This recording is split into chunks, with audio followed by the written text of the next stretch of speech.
Hey everyone, welcome to the show today. I'm really excited about this one. So today, Lynette and I are so grateful to introduce to you Stephen Simon, a new dear friend and someone who has been sharing the same mission of really rediscovering who we truly are, stepping into our fullest and highest expression, and recognizing that we are truly having as we are spiritual beings having a physical experience, not the other way around as we've been conditioned. This physical reality is simply an experience to have. It is not the end all be all. So Stephen's work have been surrounding this topic. He's been involved with some big films. Two of them were Somewhere in Time with Christopher Reeve and What Dreams May Come with Robin Williams, both of which explore this topic of life beyond the veil. What happens when we physically die? Where do we go? What happens to our spirit, our soul? And truly just the exploring the infinite nature of truly who we are. So these topics have been pivotal in his life, what he's explored, what he's looked into, but they became a lot more real in 2018 when his beloved wife, Lauren, died unexpectedly. She passed on to the other side. And they had such a deep and profound connection. They are twin flames. They are truly that deepest connection. So this death in the physical hit him very hard in those moments. It was a challenging thing to go through, as one can relate with. But fortunately, him and Lauren had spoken about this prior to her passing, about what would they do should either one of them pass over. How would they create this afterlife experience for them to explore? So after a period of grieving, and not that that period is truly ever over, but after that initial shock of having that leaving of in the physical of her passing over, she began to connect with him. He began to receive her messages. He began to receive her callings and these feelings and sensations, and leading to eventual knowing that this was truly Lauren that he was connecting with.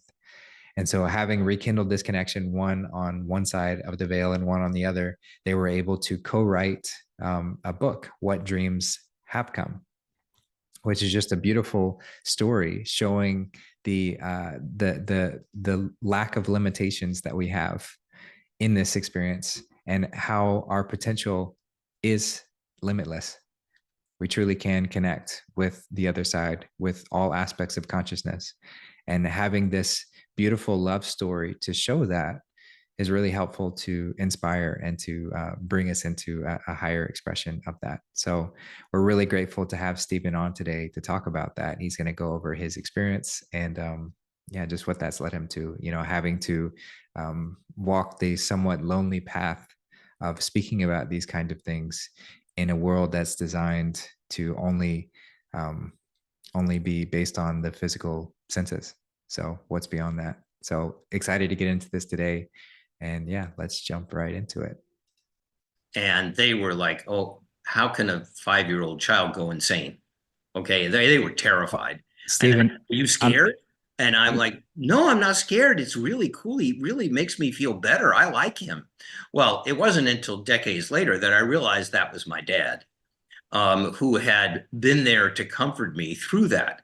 And as I grew up, I was always fascinated by movies that people would call fantasy movies, but I consider to be very spiritual movies, like Lost Horizons, like It's a Wonderful Life, The Ghost and Mrs. Muir, and things like that. I was always fascinated by it. My father was a producer and a director in the 40s, and made a lot of movies with big comedians, Abbott Costello and Red Skelton, which a lot of people today aren't going to remember who they were.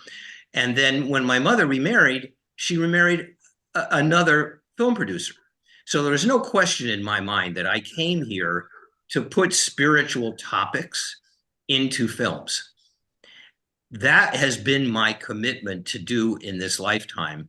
And that started with reading a book called Bid Time Return, knowing that I needed to get into the film industry to make that into a film, begging my way into a job with a wonderful producer named Ray Stark, who let me be his assistant. And I called the writer, Richard Matheson, on my first day of work. We got together and I said, I have no idea how to produce a movie yet, but when I do, this is going to be my first movie. Will you give me some time? And we shook hands, and 3 years later, that became Somewhere in Time, which is a film that really, when it came out, was pretty eviscerated by the critics and did very poorly, bombed at the box office, was around for 3 weeks, and then disappeared. Broke my heart. I grew this because I stayed in my house for a long time. And it really was shattering to me because I thought we had made a really classic, beautiful love story. There is a long tale about how that movie finally came into the public view, but it did. And now it has quite a following, and it's very gratifying to me. When we were prepping Somewhere in Time, Richard gave me the galleys to his next novel, which was called What Dreams May Come. And when I read that novel, I thought, okay, I have to make this too. So I remember saying to Richard, I promise you it won't take me 3 years this time to get this movie made. And I was right. It took almost 20. And that is an incredibly long saga. I never gave up on it. There were times I had to put it on the shelf for a while because it just wasn't the right time. They are movies that I am deeply, deeply proud of. I also produced and directed the Conversations with God movie for my dear friend Neil Donald Walsh, founded a company called the Spiritual Cinema Circle, where we sent out 4 uplifting films to our subscribers every month for 16 years until Netflix made it kind of impossible for us to go forward because they were the 600-pound gorilla. And it all led to the book that you mentioned, What Dreams Have Come, which I wrote with my wife starting about 8 months after she had transitioned to the other side of the veil. The story behind that is that Lauren, while she was here physically, and it continues on the other side, was an intuitive, a therapist, a medium. She was very, very sensitive to all of the energies that obviously attracted me. And Lauren and I talked for a long time about, well, when the first of us crosses over, the other one has to let the other one know that they're okay and come back and be there for the surviving spouse, which is the best way to put it. To the point where in the last year of her life, her physical life, Lauren said to me, we have to design our afterlife, honey, because we both believe in the, there's an old saying that I'll see it when I believe it. Well, R was, I'll believe it. I'm sorry. I always get that up backwards. I'll see it when I believe it, not I'll believe it when I see it. And it has always been our concept, which is the concept of What Dreams May Come, that we all design this according to our own belief system, which is why Robin wound up in this world of wet paint because his wife was a painter, and that was comforting for him. And Cuba Gooding, as his guide and as his son, said to him, well, we all paint our own surroundings here. You're the only one that's ever used real paint. We had that agreement with each other. And Lauren was 17 years younger than me. So we both thought it was going to be me. And on the morning of January 3rd, 2018, I found her in the morning and she had transitioned in her sleep, which then sent me into PTSD and the deepest kind of grief that I could ever imagine, because it was shocking to me. When Lauren was still physical, and we still talk about this a lot, we realized that we had been together in many, many lifetimes. I mean, going back, not just centuries, millennia, not every lifetime, but a lot of different lifetimes. And that we made a deal before we came here that this was going to be our last incarnation here. And that once we both were on the other side, we were going to stay there. Now, I always put a little asterisk on that, which is that's unless Lauren decides we're coming back again. and if she does, I have said to her, honey, whatever you want to do, we'll do. But if we do come back, I have some details that have to be taken care of. We have to be born next door to each other. We have to meet when we are infants, and we have to be homeschooled by one of our mothers, and we need to be together because I can't do this again. I can't be separated from you again. And these conversations started and kept up until we finally came up with the whole idea of writing the book together. So there's a lot of stuff within there. I'm going to stop here for a second and say, is there any place you want me to kind of go into and talk a little bit about more? Yeah, I I think just had something to say, if that's okay, Jess. please. I've read the book a few times, and here's what the book looked like for everybody. And it's just full of so much love and joy and connection. And of course, everybody that knows who I am and the seed movement, my own afterlife experience, everything is connection. Everything is about connection. We're all trying to connect on the planet at this pivotal time. And I love that you wrote this with so much love in your heart, but also I am so delighted when you wrote this in your deepest, darkest grief, you included everyone. So it's like, this is literally, if you are grieving and you've lost somebody, this is the book for you because it is so comforting.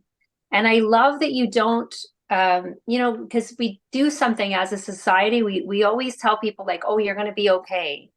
And you don't even sugarcoat it. You're like, this is awful. This feels so awful. And it's okay. It's okay to feel so lost and so disconnected and just so lonely for that, the loving soul, your beloved. And I really, really love that you guys, well, that you've written your heart there and then also joined her so that you both can tell a story, which is reality. And I know this for certain, that we really don't have to say goodbye, that we are eternal. And so just thank you for that. Like, I'm seriously, my heart just lit up reading this book. And I just want to say thank you. Oh, I so appreciate that, Lynette. Thank you, because it is important that people not deny their hearts. When someone you love, and it doesn't have to be your soulmate, your twin flame. It can be a mother, a father, God forbid, a son or a daughter. Someone that is that close to you, of course you're going to grieve. And grieving sucks. It just does. It sucks. It's really hard. However, and this is something that we do really try to get through in the book, you have to let your heart feel what it feels. We have a quote in the book from a movie, which is, "The heart is a mysterious organ. It plays by its own rules." When I was in the depth of my grief, I called one night my dear friend Neil Donald Walsh, who, as I said, wrote the Conversations with God series of books. And Neil and I had become dear friends over the years. And I was crying so hard that I couldn't speak. And Neil, in his inimitable way, just sat quietly until I could get something out of my mouth. And I finally said to him, "Neil, I'm out of my mind with grief." And Neil said, "Good, Stephen, that's good. You need to be out of your mind and in your heart." And boy, did that ever resonate with me, because the heart is the repository of all of our feelings. Our soul communicates to us through our heart. Our heart feels things that cannot be put into words. When people say, "Well, I had this feeling, but I can't really come up with a word," that's because there's no word for it. It's a feeling. There isn't an appropriate word for it. And I have known people that have lost dear loved ones who buried themselves in work and tried to not think about it. And almost to a person, when that happens, it comes up later and it just overwhelms you like a tidal wave. You have to feel it.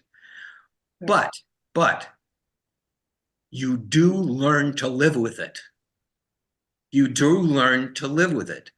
It is not something that you get over and move on. If it is, if it's somebody you know and you care about, and it's not that kind of eternal connection, that's something else. But if it is somebody that is that close to you, like Lauren is to me, I never am going to get over that, nor do I ever want to get over that. But I've learned to live with it. and we laugh a lot now. I can enjoy things in my life now. I can enjoy our children, our grandchildren. I have a lot of things that please me in my life. If you allow yourself to feel it while you're going through it, then eventually it will come out to the other side. And we talk a lot about that in the book. And I think one of the things that you'll find in the book, and this was an idea from a dear friend of mine who I asked to help me edit the book. She was the only person that read it before we published it. She looked at it and she said, you know, and she and Lauren were very, very close friends, and she's still connected to Lauren on the other side as well. She said, Stephen, you need to put whatever Lauren says in a different font so that it's very specifically her. So what had happened with the two of us is that when Lauren finally did connect with me, I say finally, it was 6 weeks. And some people say, well, how long is it? And the answer is, it's different for everybody. It can be hours. I've known people that have been in touch within hours, within minutes. It can be days, it can be weeks, it can be months. It depends somewhat on the person on the other side's life review and a lot of other things which I don't really know right now, all the details of. But when she finally did get through to me, and I'm not going to go through the moment because it's in the book and it's better described there, people have asked me, well, did you hear her voice? And the answer is yes, but not through my ears. I felt and heard her voice in my heart. And I know that that is confusing for people. Again, that's learning the language of the heart, because I knew it was Lauren. However, I questioned it for months, and I mean months. I would be, oh, okay, am I making this up just to comfort myself because I can't deal with the trauma of her being there and me being here? You know, as a friend of mine said, Stephen, you know, a bunch of people think you're several tacos short of a combination plate, which I thought was a great phrase. And I'm like, okay, well, that's fine. And they can. But in my heart, I know that this is my wife. You're going to find people that doubt that in your life, and that's okay. It's completely okay. I can tell you that since we published this book ourselves on Amazon, which is the only place you can get it, I've received at least a couple of thousand emails from people.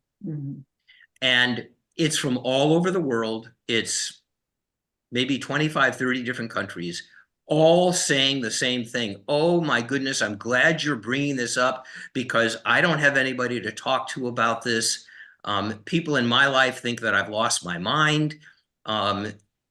You haven't. I don't know the reasons for it. I don't. But somehow or another, this veil has thinned over the years. And we now are capable, and it could be we've been capable of it for a long time, and just some of us are coming to the consciousness that we can do it. You're not alone. And I think one of the major reasons why we wrote the book is to be comforting to people and say, no, you're not alone in this experience. I do want to say something about that too, and then I'll be quiet here for a minute. If someone is watching this with us and you want to be in touch with me, to let me know what your experience was, go to our website, which is whatdreamshavecome.com. Don't go to whatdreamsmaycome.com. That's the movie. Whatdreamshavecome.com. There you will find a link to the book, and you will also find my email address. This is very important to Lauren and to myself, for people to be able to share their own experiences. If you do that, I promise you this. Number one, I will respond. Number two, no one sees these emails besides me. No one has access to them, and no one ever will see them. Somebody said to me one time, well, are you compiling stories for another book? Answer, no, there will not be another book. And I will never expose these stories to anybody else. I only ask two things. One, depending on how many emails I get, it may take me up to a week to get back to you. My delays have been that long. Sometimes I spend 6 hours a day doing this. The other thing is, and I know people are curious about, people have written scripts and have ideas for movies. I'm retired from the film industry. I'm retired from producing. I've read maybe, I think in my lifetime, in my career, maybe 12 to 15,000 scripts, which sounds crazy, but I did this for 45 years. I'm not reading scripts anymore. And I have no connections anymore with anybody in Hollywood. I left there 20 years ago. I retired from producing several years ago. So I cannot help you with your script. But if you have a story you want to tell, please, please, please be in touch with me and I will respond. Yeah, it's beautiful team play. Like you're really this is the new earth qualities and the new earth energies is inviting and having everyone sort of become part of like this extremely magical experience. And this team play energetic, we're very familiar, Justin and I, and it is the way of the future. So just thank you again, just opening your heart and allowing those people to express themselves. And that's so healing in itself. I think we have a question on this topic, Justin. One of them. The question concerning. I thought while Stephen was talking, I heard one of the questions that we jotted down for him from somebody.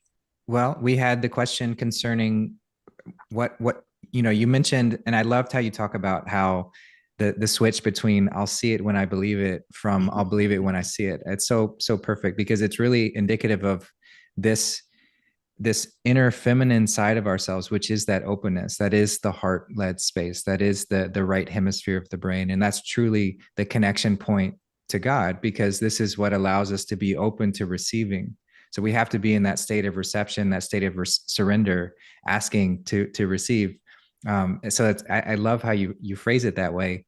So I guess one of the questions we got was, what are some of the feelings when you are in that state of openness? What are some of the feelings you get from Lauren, or how did that process sort of come about? I know you said there's a lot more detail in the book, but maybe just a brief overview of like, what are some of those feelings that you get when you're experiencing her? Well, I think all of us who have these connections through the veil, I shouldn't say all because everybody has their own experience, but I think most of us, because I can discuss this with a lot of other people, there is a very specific tell that I know when Lauren wants me to know that she's here. She has also let me know that she does quick check-ins from time to time and doesn't put her energy in the space around me. So I'm not as aware that she's here.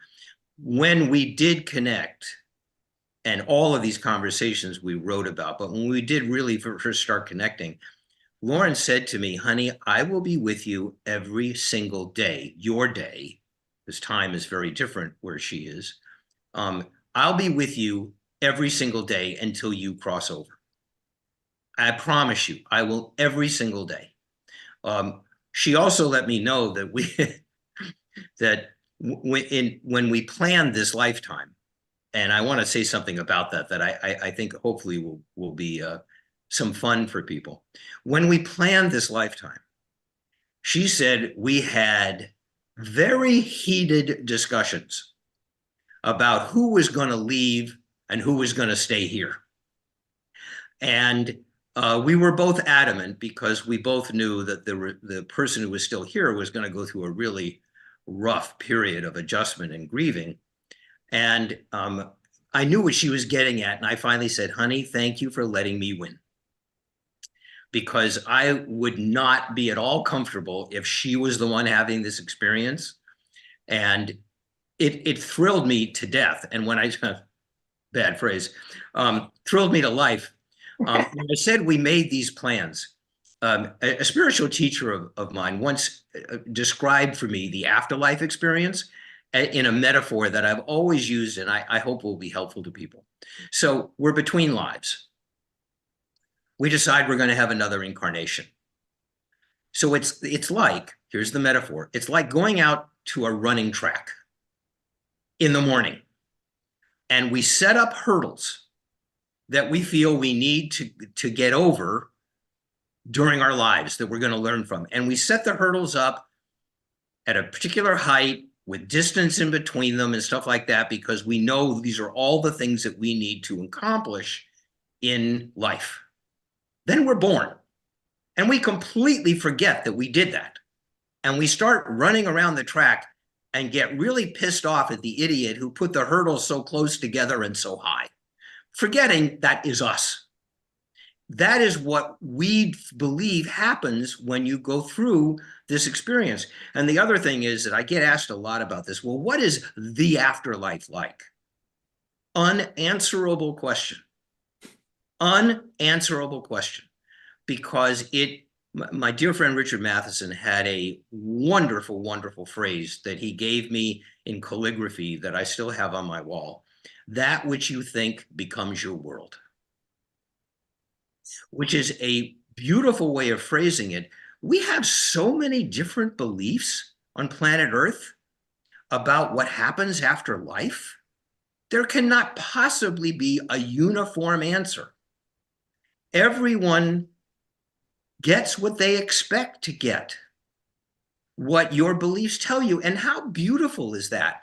A writer, I think his name is James Monroe, said, we can, in the afterlife, we can choose on islands to live on islands of consensual realities, where people who have the same feelings and beliefs about that can be in conjunction with each other. But Judaism, Catholicism, Christianity, Islam, Buddhism, Hinduism, all have different feelings about what happens after life. Who is to say? Some people do, and I think it's unfortunate. Well, you may have something that you believe, but what I believe is not only true for me, but it's true for you whether you like it or not. How appalling is that? How really, truly appalling is that, to try to disqualify people's beliefs? So I can't really answer that. I know the afterlife experience that Lauren and I created when she went into trance that night, and I wrote everything down.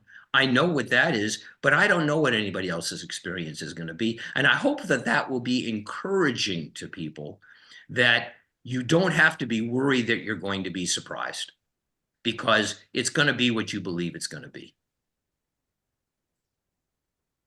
It's also a real gateway into getting into the heart, because if you can create from the heart, then it's going to be, also from that third eye, because that's where the connection is. And it's literally your wildest, most incredible dreams is what you're creating, everything that you want to see. And this was my experience as well, right? And Yeah, so to getting into the heart. That's why the movie was called What Dreams May Come. Yes. Yes. So beautiful. Yeah. And I think there's another question there too, Justin. Yeah. Which one? Sorry, I'm not. There was another one about the I can't look on my phone because I'm using my phone to Zoom. Okay, is it the one about so this was from a dear woman who asked about the perception of feelings from the other side, and she asked, could it be that we have these experiences in like when we're experiencing communication from the other side? Could it be that when we are in the light of day, or perhaps under starlight, that's why this manifestation of feeling comes into being? Does it have, do you feel like, or have you communicated with Lauren that it has something to do with the light itself? I don't know. That for me, that has not been my personal experience, but it could also very much well be that is the case. Again, I think this is really important, and I hope it'll be comforting for people. This is such an individual experience that everyone, I think, is going to have a slightly different experience. Somebody said to me, well, if that's true, what happens to atheists who don't believe anything happens? And first of all, my answer is, I'm not a medium, I'm not a therapist, and I'm not an intuitive. But as a layman, my sense would be, if they think there's nothing, maybe there's nothing. Could be. Yeah. Yeah, well, like you said, it's whatever we need it to be for whatever length of time we need it to be in that sense. When time has no meaning, then we get to experience nothing for however long we like, and then if we choose to experience something, then we get to experience that as well. At least that's how I see it and what I feel about it. But yes, I love the sort of ambivalent way that that can show up, because it is that openness to all, to allow that expression to unfold in however it needs to. And that's truly the same in this experience as well, though we're sort of more bound to the collective experience. So we experience things together, and that's what creates that sort of slow seeming to manifest aspects of this creation. It doesn't happen nearly as quickly as when we're on the other side, where it's instantaneous. Whatever you feel is what you're going to get. Right. So it's beautiful in that sense. Yeah, and then we had another question concerning, like, what are you passionate about at this point, and does it keep you from longing to join Lauren across the veil?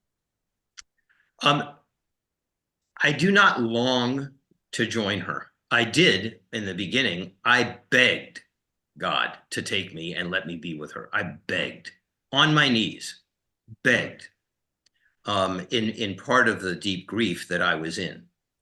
But now I know I'm here, and I've known this for a long time. I'm still here for a reason. And part of that reason is I'm a father. We have 4 adult daughters and an adult son. We have 4 grandchildren. Those roles are very, very important to me. That's a very important part of my life.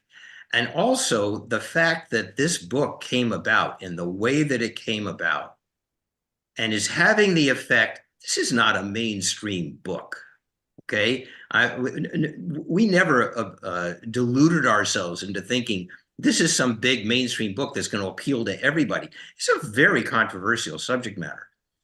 I never thought in a million years that Somewhere in Time would be a huge mainstream movie, nor did I think that What Dreams May Come would be a big mainstream movie.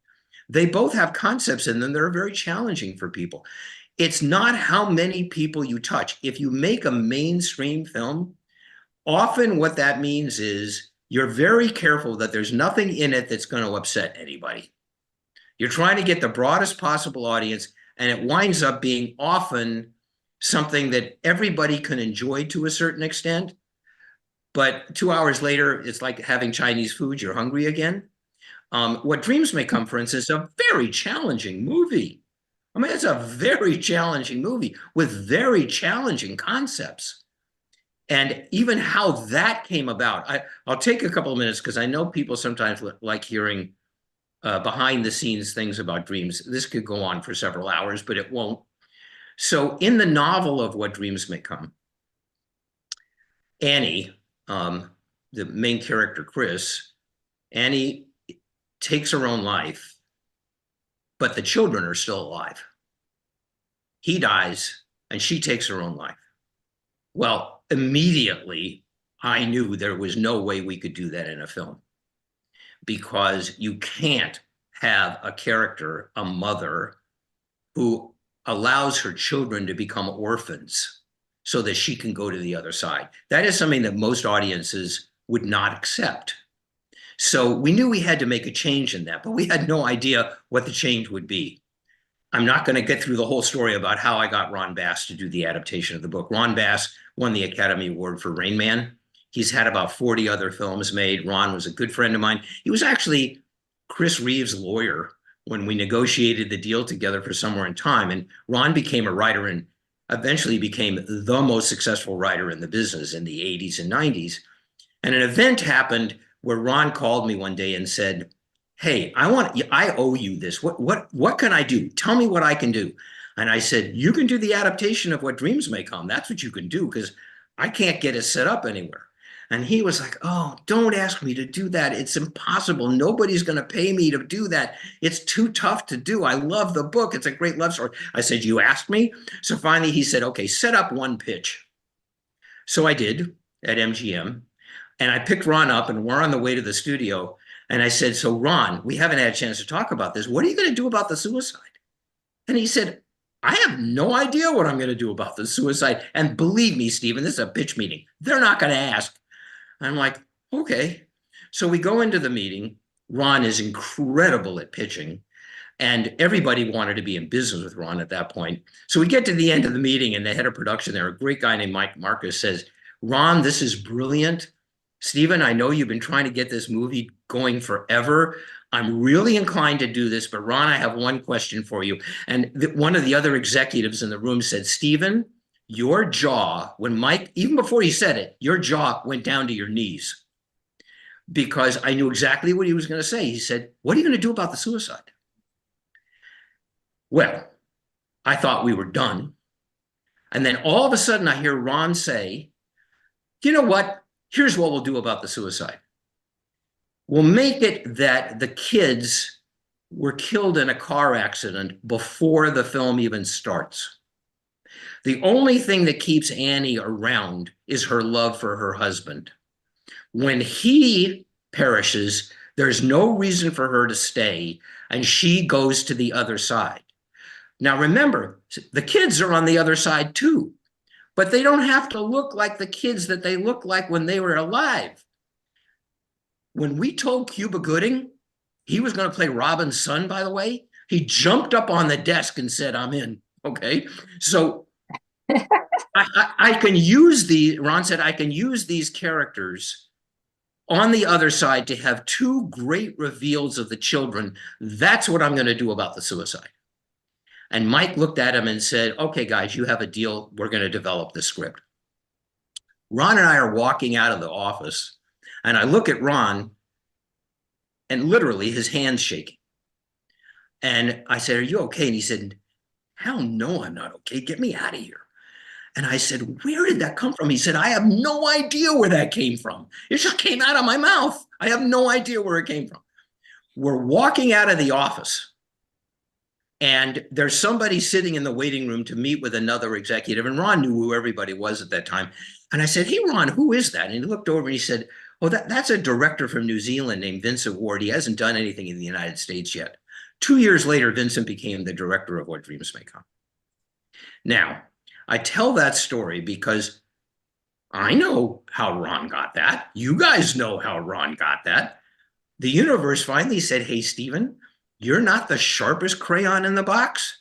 It's taken you a long time to get this done, but this needs to get done now. So here's how you get this. Here's how you fix it. Go make the movie. And by the way, there's your director.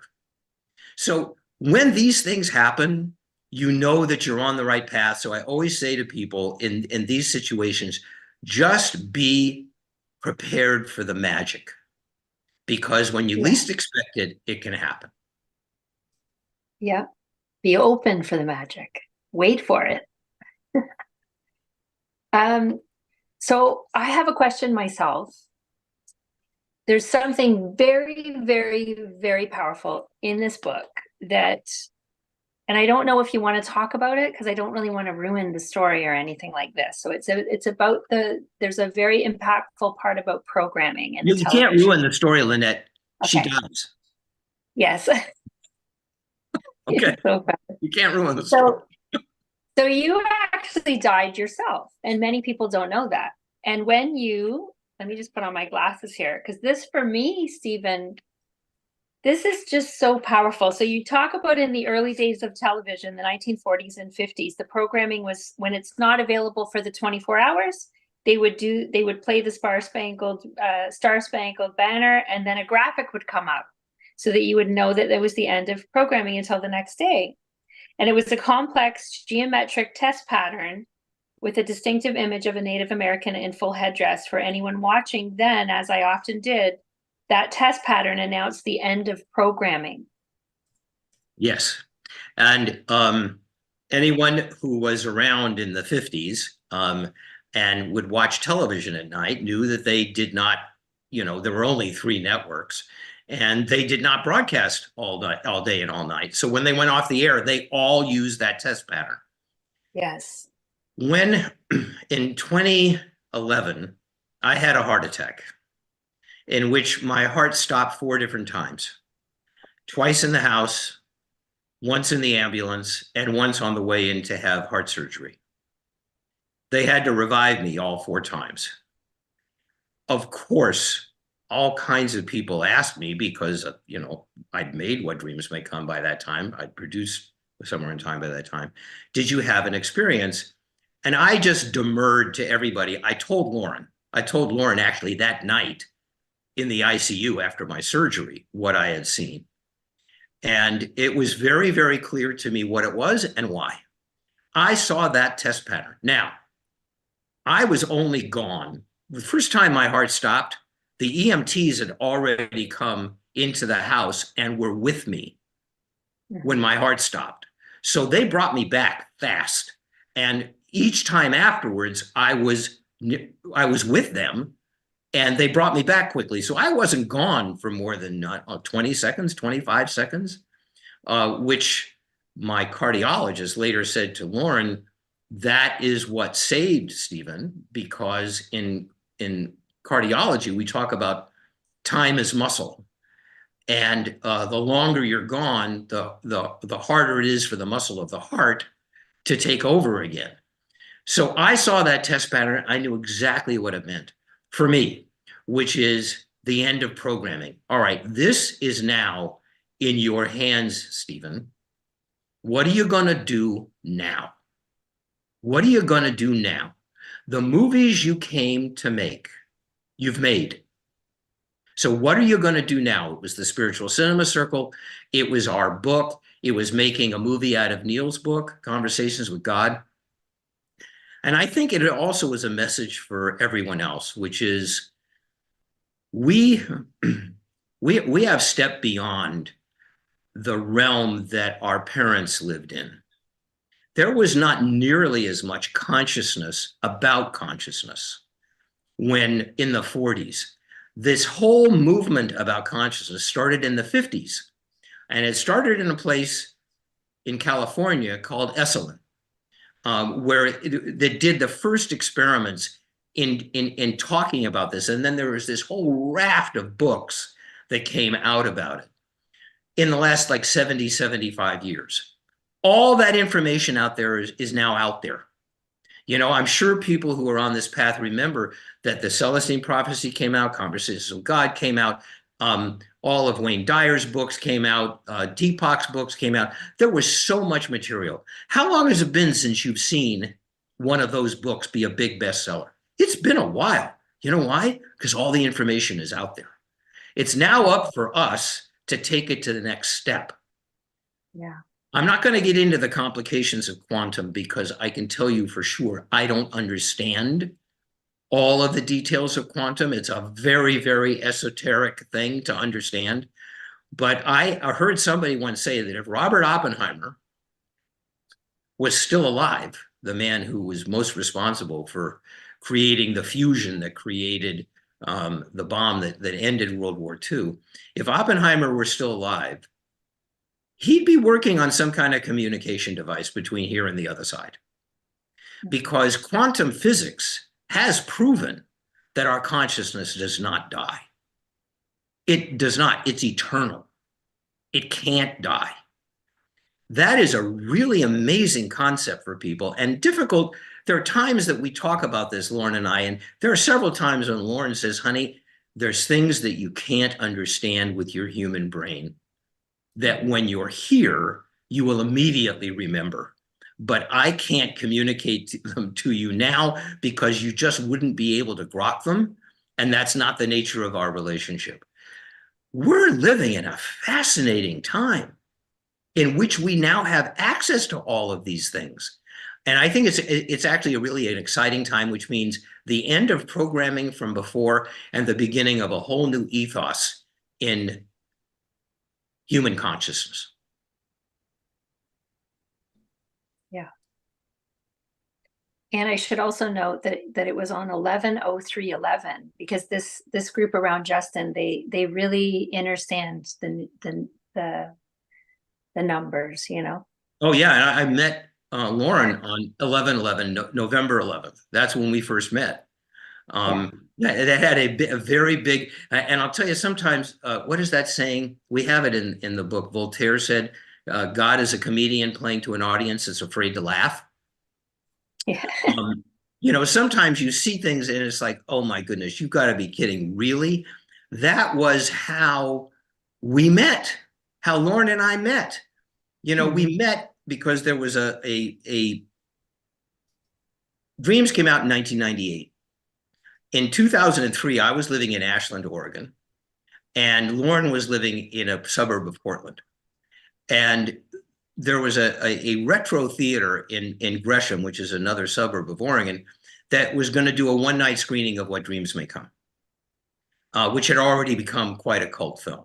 They knew I lived in Oregon. They invited me to come up. It's about a 4-hour drive. And I said, no, I'm busy. I was working on a little movie called Indigo that I also did with Neil about indigo children. And Lauren was invited by a friend of hers, and she's like, I don't want to leave the kids. Her kids were young at that point.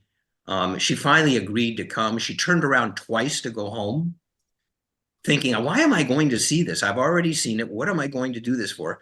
And I really didn't want to come to Oregon. I come up here because I was too busy.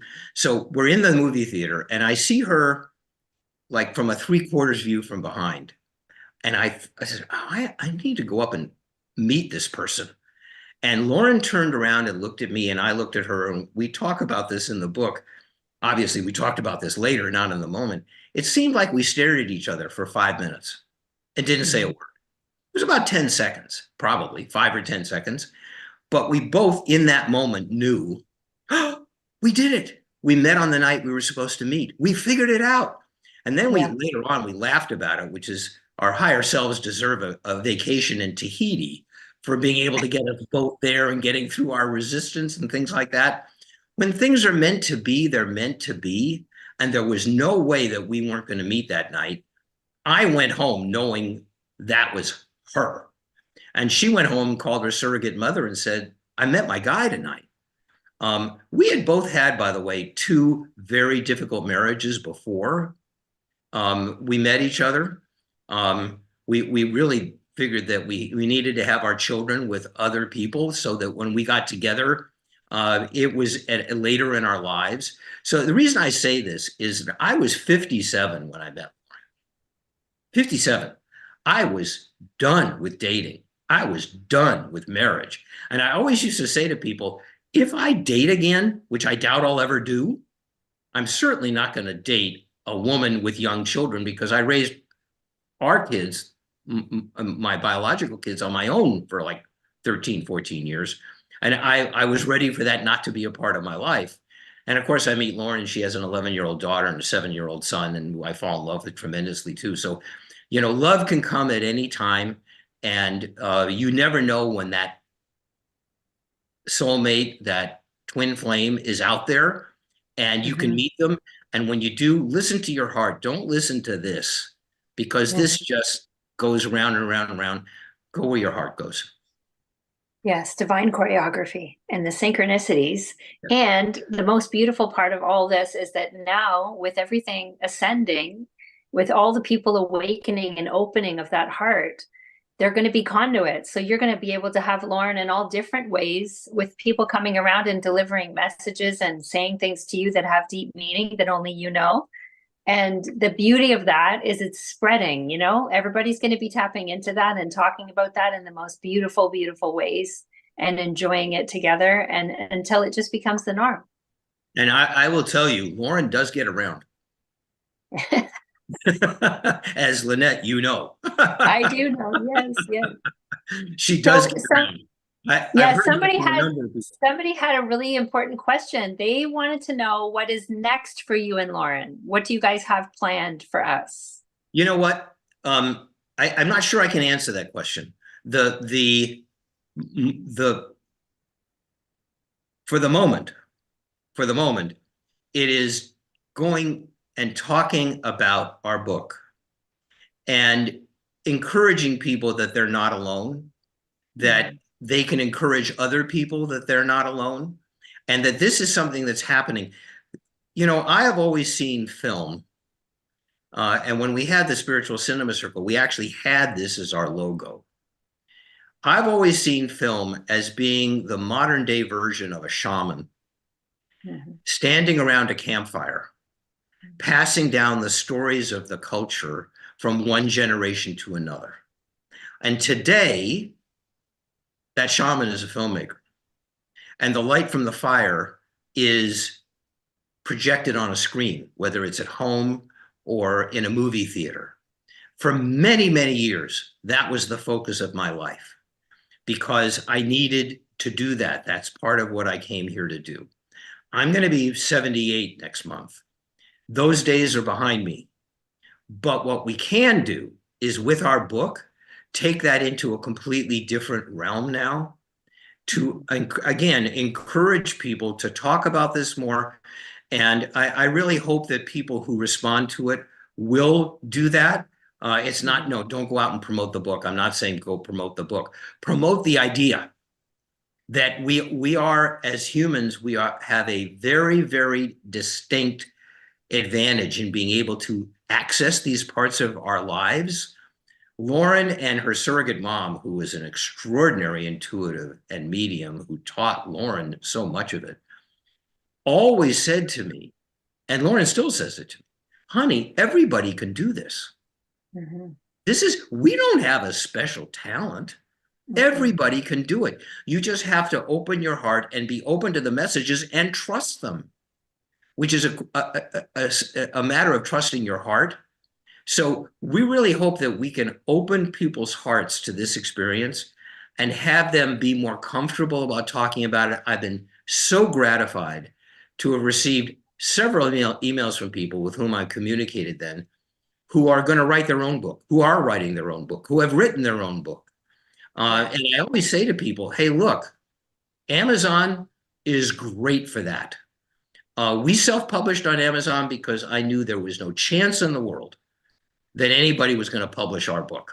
It was just not the kind of book that a significant publisher is going to take on. And because my last name is not Kardashian, and I'm not a movie star or a rock star or a movie, whatever, that's not where the publishing industry is today. Amazon is terrific for this. They are wonderful to work with once you get your book up there. And then you have to promote it yourself, which basically you have to do as a writer today anyway, again, unless you are a famous movie star or politician or somebody that has a built-in audience out there. It is a great way to get the word out. And it doesn't matter how many people read it. It's how deeply you affect the people that do read it. So if you're going to do that, I urge you to not necessarily think about how people will respond, but speak from your heart and know that if you do, the right people will respond. The right people will be brought to it. It's like you guys got brought to the book so we could do this and I could expose this to more people. The right people will get a hold of it. And if people say you're crazy and stuff, you just have to say, look, I respect your opinion. I can't prove this to you. It's not like gravity. I can't go up to the roof and throw a rock down and say, look, it falls down. That's gravity. This is a whole different thing. This is about faith. And it's about our hearts. And you can't go out and objectively prove it to anybody. But there are people who, in our island of consensual reality here, there are people who will respond to it and will be comforted by it. Absolutely. What a gift. Truly such a gift. And it reminds me of another movie on a similar topic of Field of Dreams. And if you build it, they will come, Absolutely. So we have to be ready in that state. We have to be living in our authentic self and open to those experiences in order to have them and to create these relationships and connections with those in this space and just trust the divine plan, trust how that interweaving works. But if we build it, they will come. And that's a great building. That's a great building block for these kind of movies, Field of Dreams, because when that came out, which is about 30 years ago now, I think, if not more, that was kind of a new idea. If you build it, they will come. Visionary movies often do not do well at the box office initially. They sometimes take a while to find their audience. Now, an exception to that, and I know, Lynette, because we spoke about this is something you responded to, I know, in the book, about what is real and what is not real, what's reality and what isn't. So the Wachowskis, the two people who wrote the Matrix series of films, were fascinated by that concept. Fascinated by that concept. Well, what if life is the dream? And when we pass to the other side of the veil, we wake up.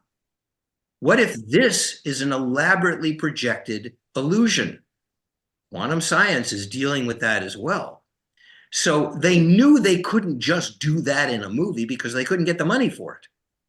So they built this huge, epic science fiction, fascinating movie with Keanu, which had state-of-the-art visual effects and all kinds of fascinating, interesting things. But at the heart of it was, well, you can take the blue pill and stay here and just pretend this is all fine, or you can take the red pill and then you'll see how far down the rabbit hole goes.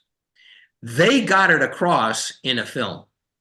And there are filmmakers out there today, I know, that are doing the same kind of thing or trying to do the same kind of thing. And I hope more of those things get made. And I hope we have more inspiring, uplifting movies because, you know, yeah, as human beings, we can be very greedy, very cruel, very mean, very selfish, very thoughtless. Yes, those are parts of us. But we're also a really beautiful species that consciously loves and consciously forgives. And you don't see that much in the media anymore. If it bleeds, it leads. That's basically what our media is all about right now. And in film, you can take that to another place. In books, you can take that to another place where we are more beautiful than I think most media would like to think we are. The comedian Bill Maher, a few years ago, had an open message for the folks who run Hollywood, in which he said, hey, look, guys, I just want to ask you a question. Do you think that every once in a while you can make a movie that doesn't make me want to take a bath with a toaster? We need more movies that don't want to make people think, oh my God, I'm so awful, I should just leave the planet. We have those sides, but we're also a beautiful, beautiful species. Yeah, Amazing. so wonderfully said. Yeah, so we've got a dear friend of both mine and Lynette, Lila, here joining us, and she's got a question to share with you as well. So Hi, how are you? Lila. You're muted, Lila. Lovely to meet you, and thanks for having me. And yeah, a couple of comments. I was just going to speak to what you just spoke to there, which was that exactly the importance of having these films. And I loved how you put it, that it's like today's modern shamanism, because it's so true. These Hollywood films or films in general, but I think it's going more, you know, with the Matrix and those are, it's going more in that direction. But it's just been so important for us to get this information downloaded in this way, and to have that hope and the belief, the faith, right, in things that lift us up and inspire us versus these things that drag us down and yeah, are bloody and gory and all of those things. So I just wanted to speak to that. I totally agree with you. And I wanted to share my experience of seeing the film back in the day. The year that it came out, I saw it. And I was instantly attracted to it before I even knew what it was about, by the colors and the art in it. And it was like I was remembering something. So, you know, what, 30 years ago or so, it was so incredibly profound for me to receive that film and then work with the thousands of people that I went on to work with, some of them in deep states of grief because of death. I'm a body worker of 30 years, and I just happened to attract many, many receivers to me in the time period after, you know, experiencing a sudden death of their loved one. And I would always use your work, the work of Dr. Brian Weiss, Many Lives, Many Masters, and then more lately, the book of Eliza Medhus, the my son in the afterlife, which all have similar information. And it just when they were in such that place of darkness, it was just such a gift. So I just want you to know that through my own life, thousands of people have received that from my words of sharing that information and sending them, here's a little snippet of the trailer, whatever, like, please go and have some hope when you're in this extreme darkness. And so thank you, just thank you so much for having that heart space, being in that heart space. And thank you, of course, to her too. Just your love, it's so clear in the film and in the book how beautifully connected you are. What a beautiful lives long, right, connection that you have here. I'm curious if you've worked with the Destiny of Souls, Michael Newton work, where he talks about the life between life work.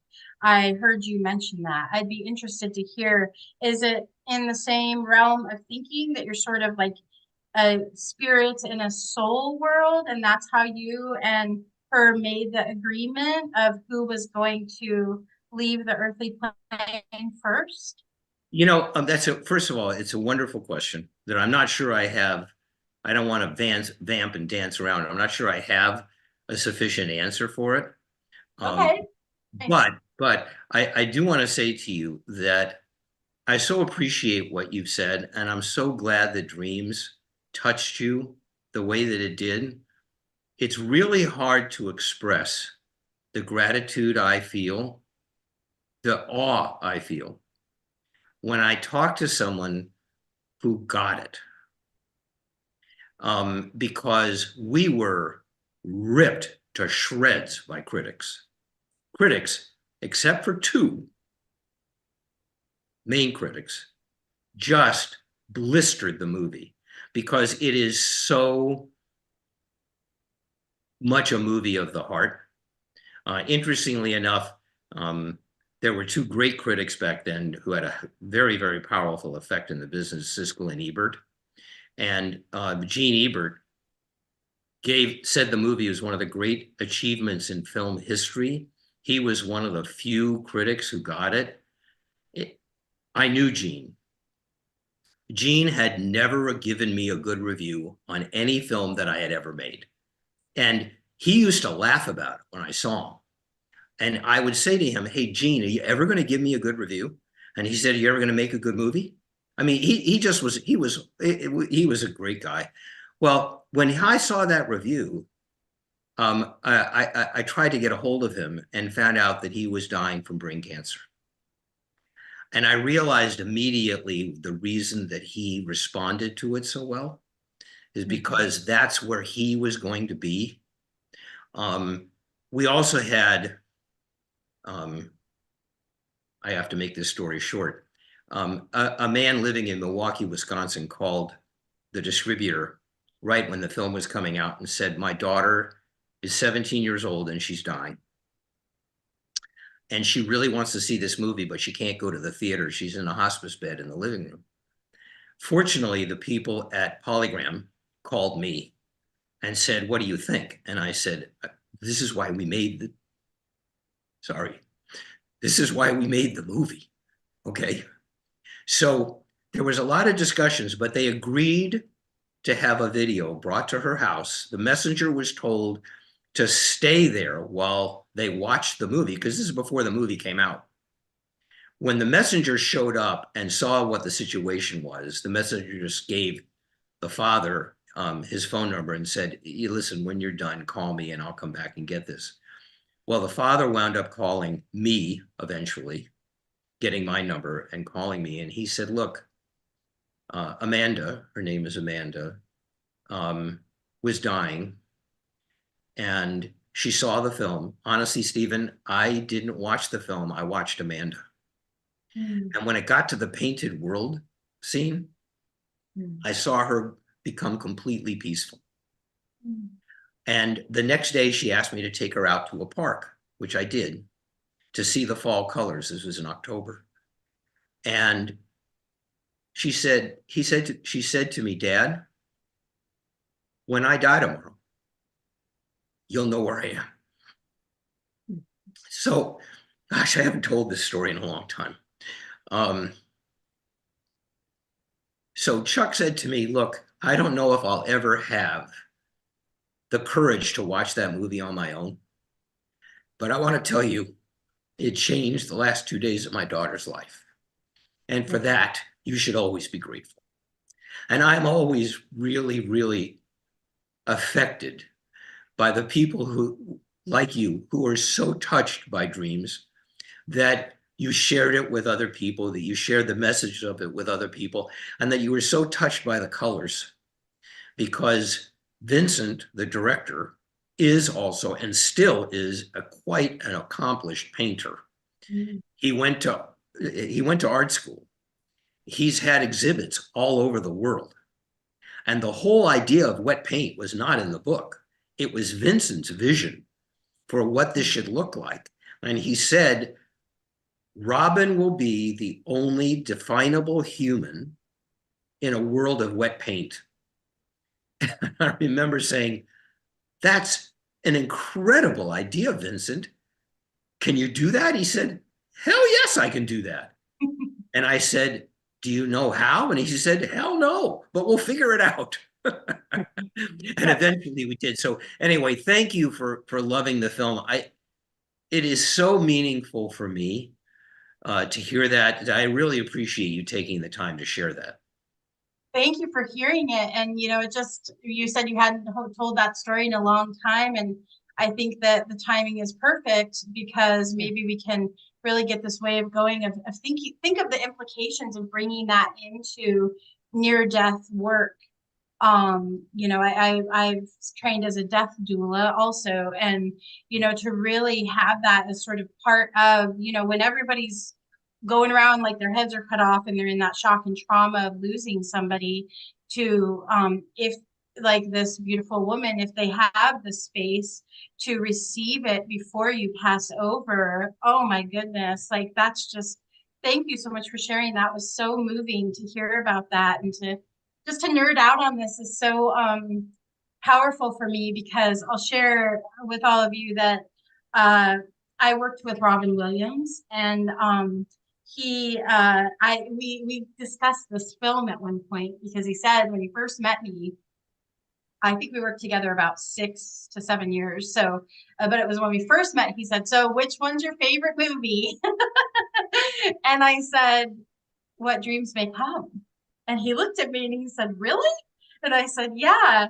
And I was like, and Jumanji is, I love that one too, but for different reasons, because it just connected me to my little nieces and nephews. And he said, and he looked at me and he said, don't tell anyone but mine too. And Robin, speaking of Lauren making the rounds, I know that Robin has made the rounds. Since he crossed over. Somebody once said to me that they were in touch and said, what is it like over there? And he said, watch the movie. Yeah, I can see I'll tell you, and then I know we have to kind of bring this to a wrap here in a minute, but I'll tell you another cute story about Robin. So when we offered Robin the movie, it had been made very clear to us by Polygram, who financed it. It was going to be an expensive movie, because the effects had to be created the way they were. No one knew how to do it at the time. The effects budget was going to be huge. They knew they needed to get a big star. Robin had just done Good Will Hunting. And we were told, if you get Tom Hanks or you get Robin Williams, we'll make the movie. If not, we won't. And I've been trying for 17 or 18 years by this time. Tom Hanks was committed for like 3 films in a row. So Robin was the only one we could go to who we could actually get the movie made. So we submitted the script to him. Sometime later, a week or so later, I got a phone call from his agent saying, Robin would like you guys to go to San Francisco, where he was living at the time. And he'd like you and the director to come up and talk. So we were like, Vincent, this is at least a good sign that he's interested, let's go. So we went. I'll never forget this. We're sitting in his living room, and Robin walks into the room and says, guys, I got 2 things to tell you. Number one, this is going to be my next movie. Number two, I'm going to play all the parts. And of course, we all started to laugh. And he said, what are you laughing at? I'm serious. I'm going to play Annie. I'm going to play the kids. I want to play every part in the movie. And then he finally said, no, I'm just kidding. I actually want to do this. That's the kind of person that Robin was. But anyway, thank you again for your comments about it. It's very meaningful to me. I appreciate it. Yeah, thank you. Thanks for doing it and just having the courage to do it and the fortitude to be here. You know, I loved it when the person asked what's next. And it's like, I can't really answer that question because it's clear that your spirit is really in the now. And we can't really know what's going to be in the future or to have an agenda or plans about what we're going to be doing. And that's the way that the team plays, Lynette says, comes around in such a beautiful synchronistic reality, just like this conversation right here. So thank you for being here at this point in time, being willing. I mean, you could easily not get up and have a Zoom call with 3 people that you don't really know, you know? So we're so grateful, and it's just so fun to nerd out on this. And yeah, just as I've said, so special to me with having such a past with this specific film and your book. Thank you so much. I'm actually really thrilled to have been here, and I'll go back to when we talked about Sammy Davis Jr. and the refrigerator opening and the light coming on. Somebody wants to talk to me about this movie, believe me, I'm here with both feet and my entire heart, my entire soul. And I thank you for your comments about this, because I won't forget that soon. It's been a while since I've talked to somebody that had those responses to dreams, and I so much appreciate you telling me that. And Lynette and Justin, thank you so much for doing this with me. I appreciate it. And for all of you out there, whether you get our book or not, I hope that you will feel comforted in knowing that you are not alone, that we are really beautiful spiritual beings, and that love never dies. And if you do read the book, this will have meaning to you on the last page. I hope you find your Shangri-La. Such a gift. Thank you. Thank you. Thank you so much. Yeah, Lynette, did you have any closing comments? I love you. I just want to tell you I love you. I love you all, but I love you, Stephen, and I'm going to tell a lot of people and share this book with a lot of people. I watched What Dreams May Come with a little baby in my arms, bawling my eyes out, and I'm still crying. I'm crying listening to you talk about it. And it just overjoys me to have you today. So thank you. Thank you. I'm really, really honored by this. It's wonderful to talk to people that get it. And it's very, very heartwarming and encouraging for me too. And when you ask me, well, what are you going to do? I'm going to continue this journey for as long as I can, as long as I can breathe, and as long as there are people that are interested in hearing more of this, how more of this stuff came about. I'm going to keep doing this for the rest of my life. And then I'm going to rejoin Lauren, and I know time is different over there, but I plan to have about 100-year hug. Yes. That's beautiful. Yeah. Brilliant. Anyway, thank you guys so much for doing this. I really have enjoyed this. It's been very meaningful for me. Yeah. Thank you, brother. Thank you to all of you as well.